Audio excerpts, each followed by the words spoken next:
નમસ્કાર, હું છું પ્રિયા અને તમે જોઈ રહ્યા છો જનતા કી જાણકારી ન્યૂઝ। નજર કરીએ આજના સમાચાર ઉપર। ઉપલેટા તાલુકાના કાથરોટા ગામે આમ આદમી પાર્ટીની ગુજરાત જોડો જનસભાનું આયોજન કરવામાં આવ્યું। ખેડૂતોને પૂરતા ભાવ ન મળતા હોવાથી થતા ન્યાયને લઈ સ્થાનિક લોકો આવનારી ચૂંટણીમાં વિસાવદર વારી સરવાના પૂરા મૂડમાં।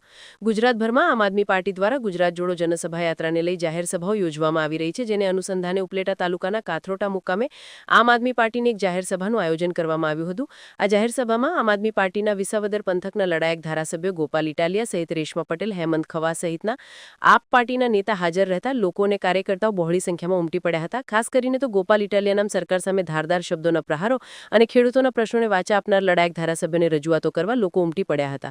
આ ગુજરાત જોડો જનસભામાં ગોપાલ ઇટાલિયા, રેશમા પટેલ, હેમંત ખવા, રાજુભાઈ કરમટા સહિતના આમ આદમી પાર્ટીના આગેવાનોની હાજરીમાં ઉપલેટા તાલુકા પંચાયતના સભ્ય કડવીબેન વામરોટિયા, કાથરોટાના સરપંચ રામશીભાઈ વામરોટિયા સહિત 100થી વધારે કાર્યકર્તાઓ અન્ય પક્ષ છોડી આમ આદમી પાર્ટીમાં જોડાયા હતા, જેનું વાંચતે ગાજતે લોકોએ ખેસ પહેરાવી સ્વાગત કર્યું હતું।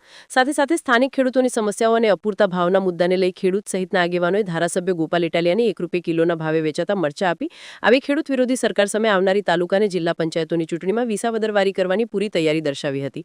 રિપોર્ટર વિપુલ ધામેચા, ઉપલેટા। આજે ઉપલેટા તાલુકાના કાથરોટા ગામના સરપંચ શ્રી રામશીભાઈ, એમના ધર્મપત્ની અને તાલુકા પંચાયતના અપક્ષના સભ્ય બેન, એ સિવાય ભાજપ અને કોંગ્રેસ પાર્ટીમાં સાથે જોડાયેલા અનેક એવા સક્ષમ આગેવાનો આજરોજ આમ આદમી પાર્ટી સાથે જોડાયા છે।